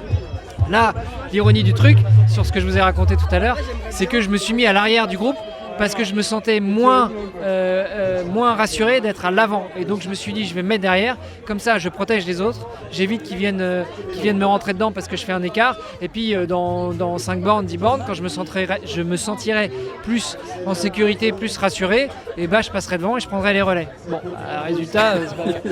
Donc voilà, se dire sur une épreuve comme ça, bah, peut-être que je vais essayer de repérer ceux qui sont moins habiles, ou même dès qu'on va monter sur le vélo, vu qu'on était en groupe, tout de suite annoncer, bon bah les gars qui savent pas rouler en groupe, mettez-vous un tout petit peu à l'écart ou mettez-vous sur le côté en fait. Bon, c'est aussi une technique de rouler sur le côté en groupe et tu prends aussi le vent. Mais c'est différent que de choper littéralement la route de quelqu'un qui est devant toi et de l'emmener par terre. Je pense qu'il y a ça. Ça peut être aussi une mauvaise performance liée au fait que bah, j'ai pas fait le résultat que j'attendais. J'ai bien fini la course, mais j'ai pas fini en 4h30 comme je voulais le faire, j'ai fini en 4h45. Et là, bah, vient le temps de l'analyse. Pourquoi ? Parce que j'ai mal nagé, parce que j'ai mal roulé, parce que j'ai mal couru, parce que je me suis mal alimenté, parce que je suis parti comme un taré en vélo et après j'avais plus de jus et du coup ça anéantit mes chances de faire ce que j'avais prévu sur la course à pied, parce qu'il faisait trop chaud et donc en fait c'est une raison extrinsèque et j'ai pas su la gérer parce que j'ai continué sur le rythme que j'avais prévu. Or j'aurais dû lever le pied, que ce soit en vélo ou en course à pied. Écoute, je pense que c'est le moment d'analyser sa course et de se dire bah, comment est-ce que je vais pouvoir rattraper le truc et faire mieux la prochaine fois. Et après bah, vient le moment de la mise en place, pas la mise en place mais la mise en pratique. Voilà. Joyeux anniversaire Marion. Voilà, joyeux anniversaire Marion, on va pas y arriver quand même, merde. Et donc c'est le moment de mettre en pratique et donc d'appliquer ce qu'on s'est dit en débriefant avec soi-même, avec son coach, avec les copains, et puis d'essayer d'améliorer tout ça, essayer d'améliorer la préparation, essayer d'améliorer sur la prochaine compétition les prises de décision pour pouvoir arriver à atteindre l'objectif qu'on s'est fixé. Et aussi, une des raisons que tu n'as pas donnée, c'est que ça peut être aussi que l'objectif il était trop élevé et du coup il n'était pas aligné et adapté à ce qu'on pouvait faire à ce moment-là. Effectivement, il y a peut-être aussi un recadrage des objectifs. Alors il faut savoir que quand tu fixes mal ton objectif, c'est rarement ta faute parce que tu as mal fixé ton objectif. Tu peux te dire que c'est ta faute parce que tu as merdé quelque part, tu peux te dire que c'est la faute des autres, tu peux te dire que c'est la faute de l'orga, mais rarement tu as la présence d'esprit de te dire bah, je visais 4h30, en fait je vaux 5h. Quoi. Justement, on va revenir un petit peu sur ce triathlon-là. Toi, c'est la 3e année où tu participes à ta façon, où tu es dessus. Et tu vois l'évolution au fil des années ? Ah bah, je vois déjà parce que pour la... Interview là ? Ouais, tu veux ? Eh bah écoutez, j'ai gagné la course, je peux vous faire une review. Allez, avec plaisir. Et ben voilà, on a un nouvel invité. T'as bien les 3... Attends. T'as gagné quelle course ? La M, en relais. Voilà. Bien. Moi j'ai fait la course. Alors, on va commencer, tu vas te présenter, comment tu t'appelles ? Moi c'est Clément Després. Je cours beaucoup en fait. Et donc j'ai 18 ans. Et, donc passionné par la course depuis que je suis jeune finalement. Pas le triathlon, moi vraiment c'est la course de base mon domaine. Et je cours vraiment sur des longues distances. Marathon, semi-marathon. Et donc là on va venir faire le triathlon donc ici. Donc c'est avec des copains finalement. Et puis c'est une course en fait qui est connue dans tout le département. Et donc je me suis dit qu'en fait ça pouvait être sympa d'aider en fait à ma manière. Parce que la course c'est quelque chose que je sais faire et donc ça c'est bon. Donc aider à ma manière, c'est plutôt ce que j'aime faire. Voilà. Et donc toi tu as fait la partie relais course à pied, donc ça veut dire que les 2 premiers relayeurs ils ont déjà bien bossé, Ouais, ils ont bien nagé et bien roulé. Vous étiez 3 copains du même âge ou pas du tout ? Ouais c'est ça, 3 personnes de 18 ans. En natation on a fini 2e. Le premier il a mis une avance folle à tout le monde, je sais pas si vous avez vu pour le M. Le premier il a mis une belle avance à tout le monde. Et au niveau du cyclisme on a fini premier, il a tout remonté le cyclisme. Et il est arrivé ici avec quand même pas mal d'avance. Donc il m'a permis moi, de pouvoir au niveau de la course prendre mes aises, et, prendre avec mes repères, finalement pas essayer de me presser. Mais ouais c'est toujours sympa en fait de partir avec de l'avance. Alors et justement, est-ce que ça t'a mis plus de pression de te dire attends, les copains ils ont fait le taf avant, il faut pas que je chie tout maintenant quoi. Bah alors cette pression là en fait finalement jamais été habitué en fait, à la pression moi de base. Hein. Excuse-nous. Non, mais on va dire qu'en fait, mais c'est vrai, il y a cette peur de décevoir surtout. Hein. Les copains qui ont fait le boulot derrière, qui se sont un peu tués au travail, et moi qui arrive derrière et qui a le potentiel de tout gâcher. Mais vous savez, quand on sait faire sur nos acquis, on prend sur nos acquis, on sait qu'on est capable de faire, bah je pense franchement on fait ce qu'on sait faire. Hein. Je sais courir et j'ai fait ce que j'avais faire. Voilà. Et par rapport à ceux qui l'ont fait en entier, les individuels, comment est-ce que vous vous placez? On est deuxième. Okay. Par rapport aux individuels, il y a un individuel qui m'a doublé. Parce qu'en fait, la course, fallait forcément que ça arrive. Finalement, la pression est arrivée quand même. La pression quand même m'a battu, mais on va dire qu'on est tombé sur un parcours qui était quand même pas simple. Avec quand même pas que des surfaces, pas que du goudron, hein, il y avait aussi des surfaces un peu plus rugueuses. C'était pas simple, surtout pour des chaussures carbone. Quand on court, en fait, ça glisse. Et malheureusement, je suis tombé hein, dans ces graviers. Et c'est pas les surfaces que j'ai l'habitude de faire. Okay. Moi, je cours, donc comme je disais, je cours plutôt des marathons, mais des marathons sur route. Pas du trail, pas de tout ça. Et la chaussure fait que on n'est pas en capacité de courir sur des graviers. Et donc ça fait quoi comme résultat sur ce 10 km? Déjà, est-ce qu'il y a un 10, c'est 10-0-0? Non, du tout, c'est presque 11. Ok. Et sur ce presque 11, je suis à 39 minutes. Donc on est déjà pas sur des bons temps. Hein, il y a déjà plein de monde qui ont fait beaucoup mieux. Je crois que le premier a fait 34 minutes, mais il est parti avec un peu de retard malheureusement. C'est là qu'on voit tout le travail de l'équipe. C'est là qu'on voit les points forts de tout le monde finalement. L'importance de la natation. C'est ça. Alors, détrompez-vous, je pense que là, ce qui a fait le plus de bien, c'est tout le cyclisme. Ouais. Comme c'est des distances qui sont beaucoup plus longues, il y a beaucoup plus de minutes à gratter là-dessus, on va dire. Donc c'est plus simple de gratter là-dedans. Et du coup, plus en termes généraux, qu'est-ce que tu as pensé de la journée, de l'ambiance, de l'organisation?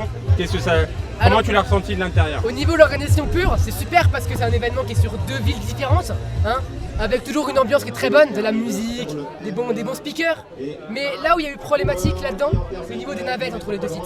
Le problème, c'est qu'ils ont annulé les navettes et ça a fait que pour se rendre d'un site à l'autre, c'est vraiment pas simple. C'est pas grave en soi, on trouve toujours des gens pour nous covoiturer, mais c'est dur en fait quand on se focalise sur ça et qu'on tient compte en fait de vouloir aller sur un Toulouse comme moi où je commençais ici et que j'étais bénévole le matin sur la Liège, bah, c'était un peu dérangeant finalement. Ouais. Mais c'est pas grave parce qu'on ressent que le positif et donc la victoire pour nous. Eh ben écoute, félicitations. On verra tout à l'heure sur la question. Est-ce que ça t'a donné envie de faire un triathlon tout seul? Eh ben, de faire un triathlon tout seul, non. Mais par contre, c'est là que je veux dire, moi de base ce que j'aime beaucoup faire aussi c'est organiser des événements. J'ai En fait il vient faire sa pub, tu vas voir, il va faire sa pub. Vas-y. Oui, c'est sûr, ça se sentait comment il parlait qu'il était habitué. J'organise également un événement donc l'année prochaine de course à pied à Langres. Ok. Donc un événement assez quand même gros, hein, des concerts, des marchés également, tout au long du parcours. Et c'est un événement qui sert à faire ça, qui recherche en fait à pas mettre seulement le monde du sport, mais en fait le monde de l'artisanat et de l'art en fait. Parce que la course finalement c'est pas que d'un sport, c'est également de l'art. Donc c'est ça que je cherche à faire par cet événement. Voilà. T'as le nom de l'événement? Bien sûr, ce sera les boucles des 3 jumeaux qui sera le 25 avril 2027 à Saint-Jean, donc à côté de Langres. D'accord, c'est acté, c'est organisé. C'est bon, c'est sûr, la date est fixée sur le calendrier de fin. Et les inscriptions ouvrent le 13 juillet sur le Dossard. Tiens, envoie-nous les informations qu'on les communique. Ouais, on les communiquera. Ouais. Et puis je vous remercie. Merci à toi. Allez, bonne fin de journée. Et puis à tout à l'heure sur le podium. Les gens qui veulent parler, tu nous les envoies. Il faut pas qu'ils miment par contre. Ah. Merci. Bon, salut. C'est le cycliste.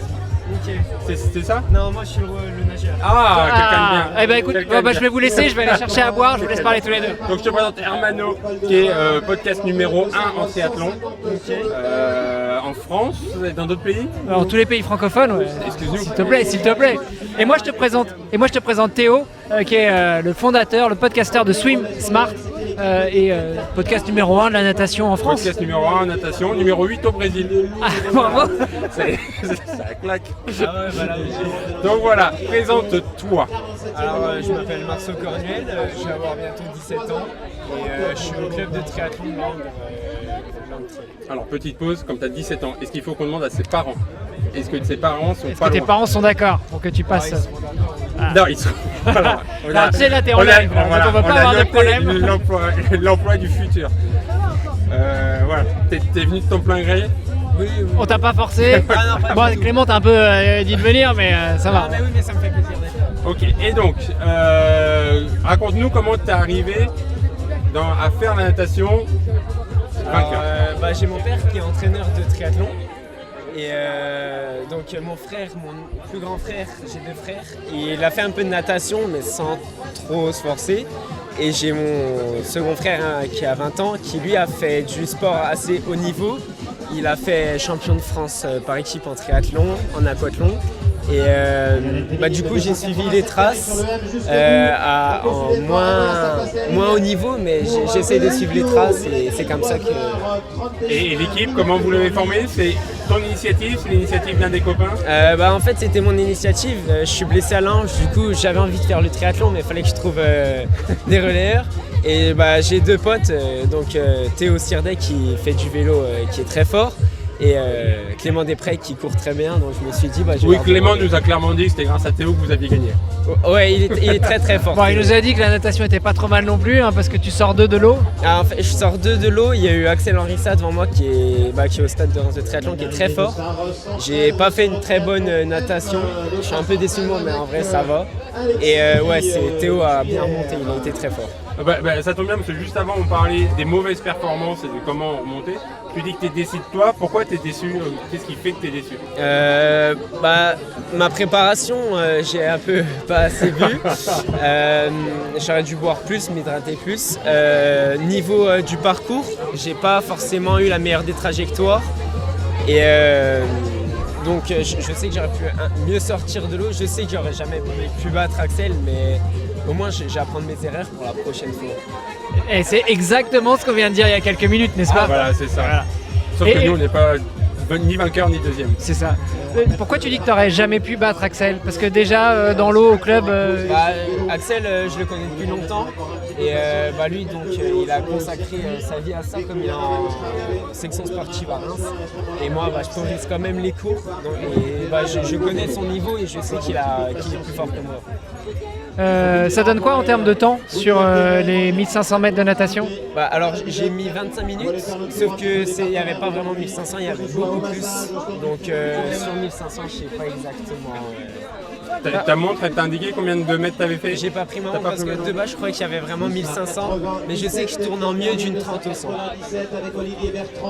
Ce qui est pas mal pour 17 ans. Oui, c'est cette moyenne et faire 1,6 km, 1,5 km à 1,30. C'est pas mal. Alors, est-ce que sur le M, il y a la sortie à l'australienne aussi? Oui, il y a eu la sortie à l'australienne. Et alors, ça fait quoi? Bon, toi, tu es déjà triathlète, donc tu connais déjà le concept. Oui, c'est ça. C'était une des rares fois que je l'ai fait. Ça te coupe dans ton élan, c'est quand même difficile. Et c'est ce qui m'a donné des crampes horribles sur le reste de la course. Mais franchement, c'est bien, il y a du monde qui regarde, c'est un peu plus spectaculaire pour le public. Et franchement, une sortie à l'australienne, c'est bien. Est-ce que c'est des choses que vous faites justement à l'entraînement, la sortie à l'australienne? Alors, en piscine, c'est un peu difficile, mais c'est tout à fait envisageable aussi. En fait, moi, je m'entraîne avec un club de piscine, parce que sinon, c'est un peu trop difficile. On est un trop petit club, tout ça. Et non, on s'entraîne pas souvent. Après, des fois, on escalade pour passer autour du plot et replonger, donc ça nous aide aussi. Quand même. C'est sûr qu'on n'a pas l'habitude. Tu connais le concept de la sortie à l'australienne, Théo? Oui. C'est une optique qui a été vraiment étudiée pour se dire le triathlon, ça manque quand même de spectacle en partie natation. Qu'est-ce qu'on peut faire pour avoir bientôt plus de spectacles? Voilà. Et c'est évidemment à travailler. Et juste se dire, tiens, entre chaque exercice dans l'entraînement, je sors de l'eau pour être debout. En fait, c'est ça, c'est le passage de l'horizontal au vertical, de je sens pas mon poids à je sens mon poids. Et eux, ça va, tu fais 50 kilos quoi. Toi, tu fais même pas 50 kilos tout mouillé. Voilà.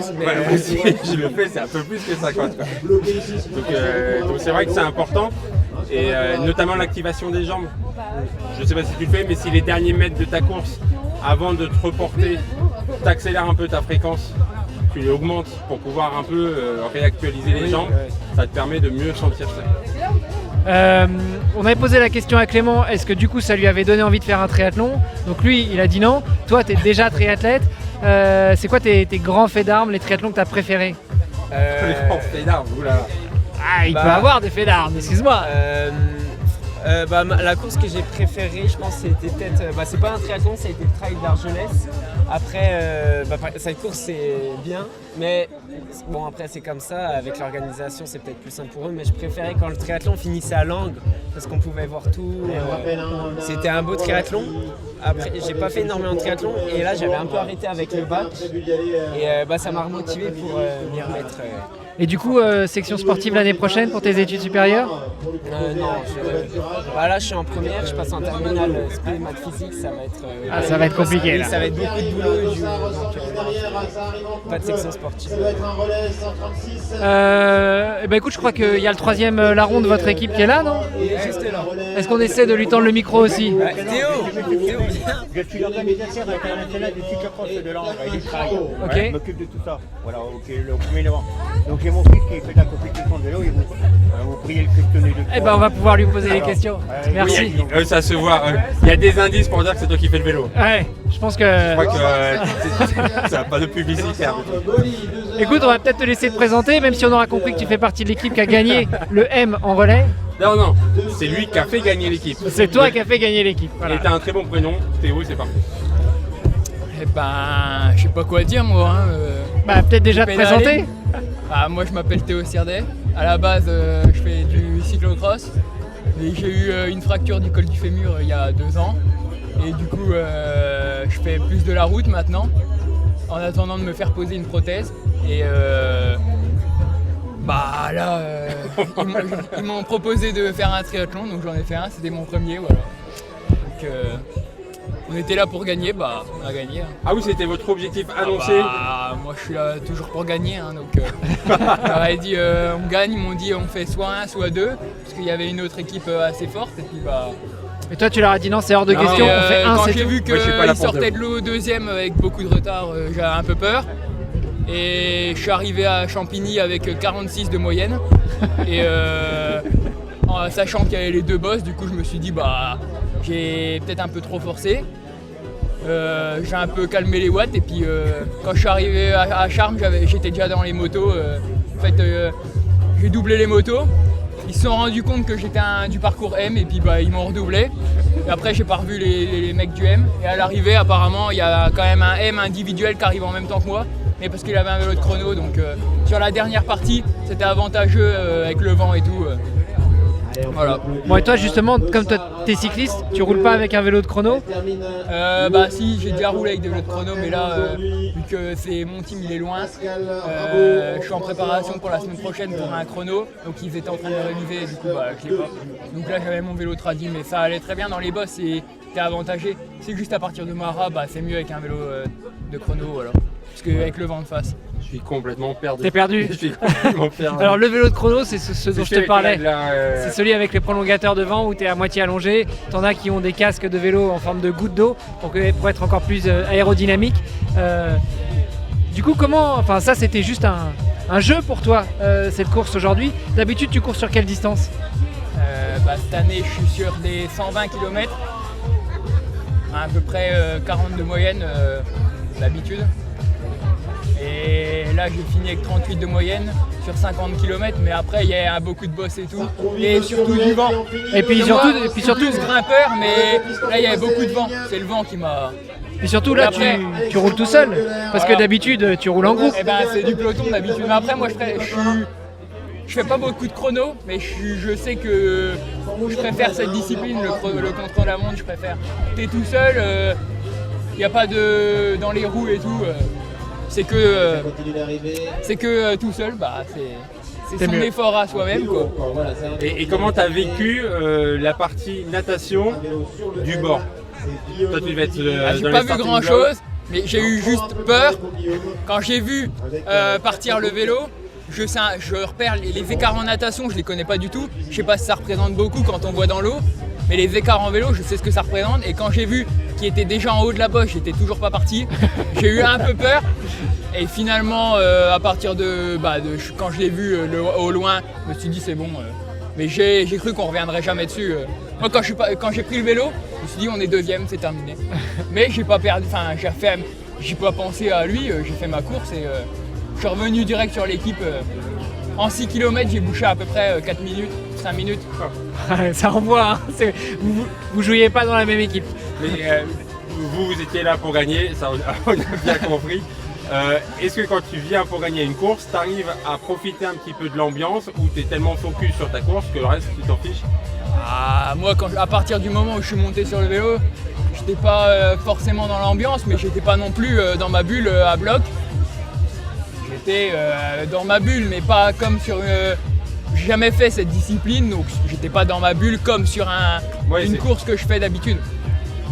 Il y a moins de pression parce qu'on est tout seul, donc on n'est pas dans les roues. Et dans les pelotons, ça frotte tellement, il y a tellement de chutes que là, tout seul, j'avais moins de pression quand même. Alors tu vois, on en parlait tout à l'heure parce que justement Théo me demandait, lui il connaît très bien le monde de la natation, il vient de la natation, il a un podcast sur la natation, moi j'ai un podcast sur le triathlon, et il me demandait est-ce que le vélo c'est aussi technique que la natation.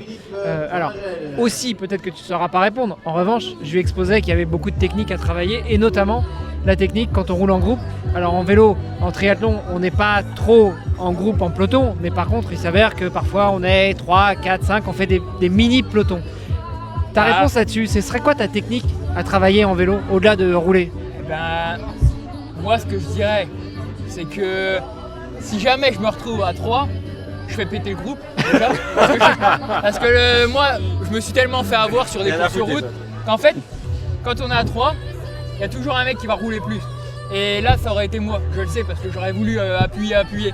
Donc je vais plus être devant, et à la fin, je vais me faire allumer.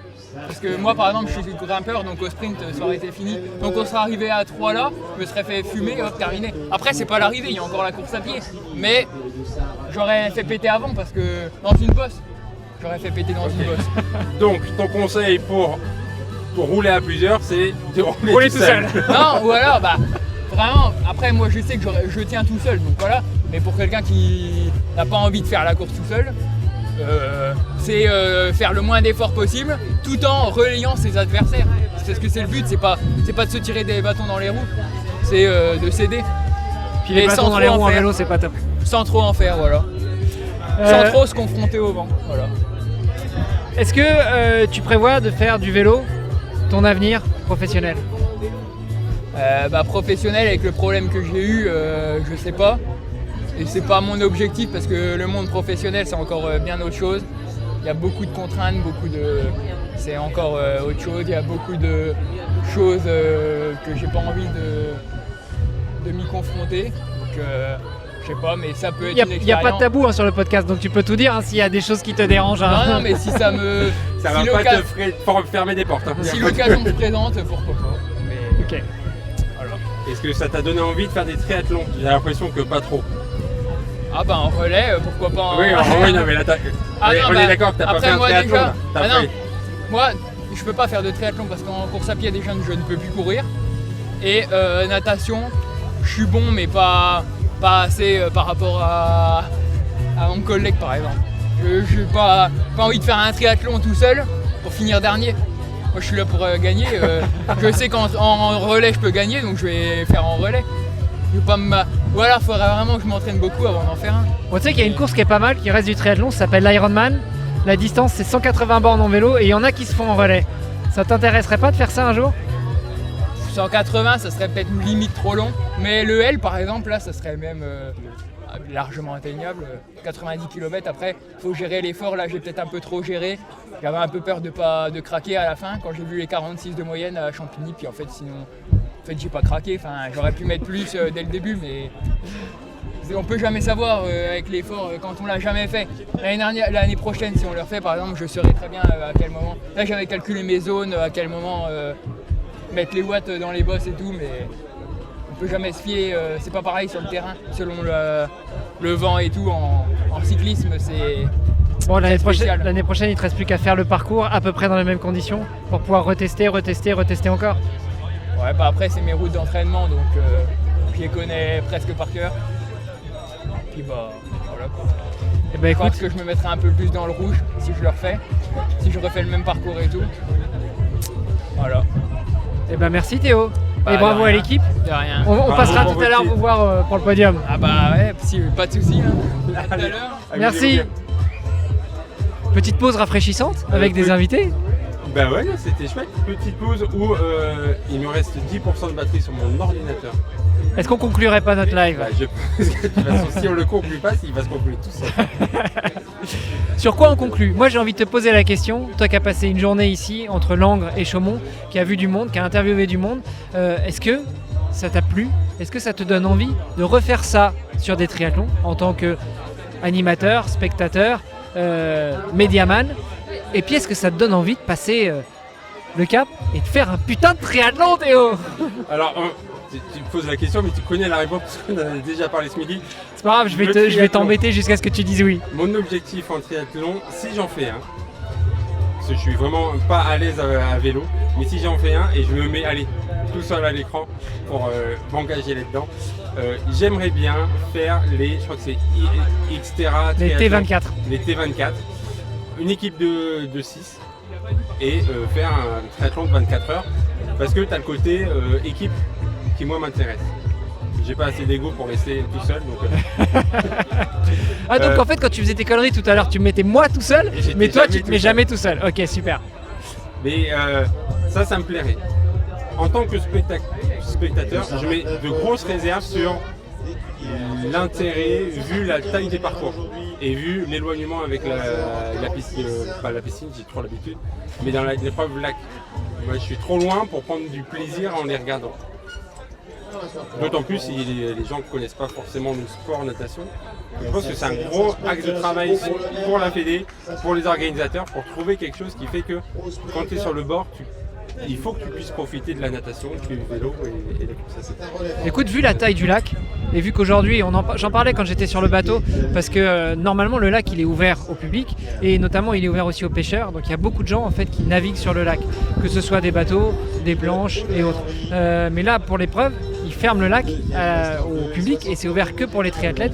Et vu la taille, je pense que ça pourrait être intéressant de soumettre à l'organisation l'année prochaine de mettre une berge avec les gens qui veulent suivre les nageurs. Parce que mine de rien, nager presque en ligne droite sur 1900 mètres ou sur 1500 mètres, ça pourrait faire aussi un peu de spectacle, quoi. Bah oui, c'est ça.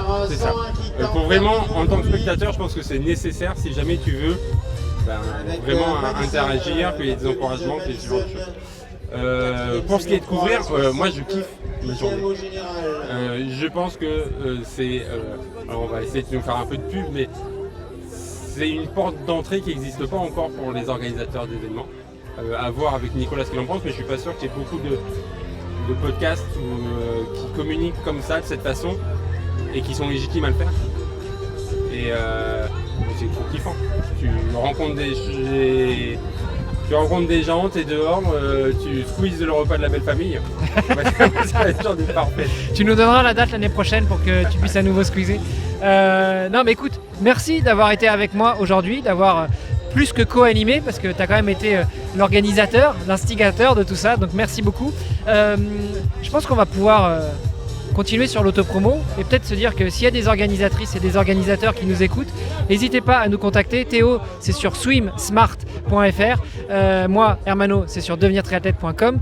Et si vous voulez organiser ça, si vous voulez qu'on vous aide, qu'on vous accompagne et qu'on fasse des lives comme on a fait aujourd'hui, des lives encore plus grand public pour pouvoir accueillir aussi vos athlètes, pour pouvoir accueillir vos partenaires, pour pouvoir accueillir des associations. Et ce sera l'occasion aussi de parler de l'association HPN à qui on a donné la parole tout à l'heure. Et n'hésitez pas à nous contacter, on se fera un plaisir de venir d'étudier le projet, de venir chez vous. J'irai même plus loin, si vous êtes organisateur, mais même si vous êtes très beau cadeau que vous donnez licencié d'un club qui organise quelque chose, partisans du club.